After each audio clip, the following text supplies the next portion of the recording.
அதில் வந்து எவ்வளோ கண்டெடுத்துருக்காங்க அப்படின்னு பார்த்தோம்னா 169 முதுமக்கள் தாலி வந்து இது வரைக்கும் வந்து கண்டெடுக்கப்பட்டு அந்த அருங்காட்சியகம் டோட்டலாக சரியா இது வரைக்கும் கண்டெடுக்கப்பட்டதுன்னு பார்த்தோம்னா 169. சரி, இந்த முதுமக்கள் தாலி வந்து அதிகமாக எங்கே கண்டெடுக்கப்பட்டது அப்படின்னு பார்த்தோம்னா எங்க தூத்துக்குடியா? தூத்துக்குடியில் தானே இருக்கு. ஆதிச்சநல்லூர் எங்க இருக்கு? சரி, தூத்துக்குடினா என்ன ஃபேமஸ்? உப்பு.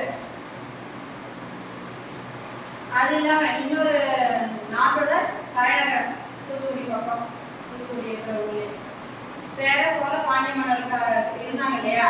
அந்த 3 மன்னர்கள் வந்து ஒரு மன்னரோட இன்னொரு தலைநகரம் வந்து தூத்துக்குடியில இருக்கு. என்னன்னு சொல்லுங்க பார்க்கலாம். பாண்டியர்களோட என்னது? Okay okay, Tirunelveli. திருநெல்வேலி வந்து பாண்டியர்களோட இன்னொரு தலைநகரம். ஃபர்ஸ்ட் தலைநகரம் அவங்க வந்து மதுரை, 2வது தலைநகரம் வந்து பாத்தீங்கன்னா திருநெல்வேலி. சரியா?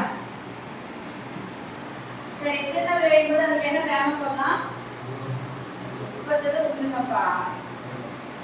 அப்போ வந்து நெல் வளம் மிகுந்த நாடு என்பதால் அதுக்கு வந்து திருநெல்வேலின்றது அதுக்கு பின்னாடி தான் மருவி வந்த பெயர். அதுக்கு முன்னே இருந்த பெயர் அப்படி என்னன்னு பார்த்தோம்னா வேணு வளம்.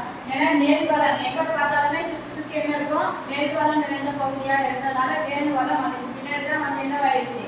நெல் அதிகமாக இருப்பதனால திருநெல்வேலின்றது வந்து வந்துருச்சு.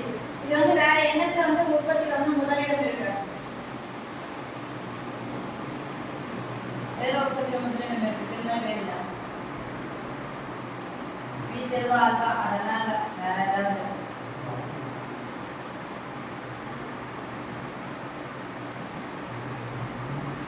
நெல்லிக்காய் உற்பத்தியில வந்து திருநெல்வேலி தான் வந்து முதலிடம் இருக்கு. சரியா?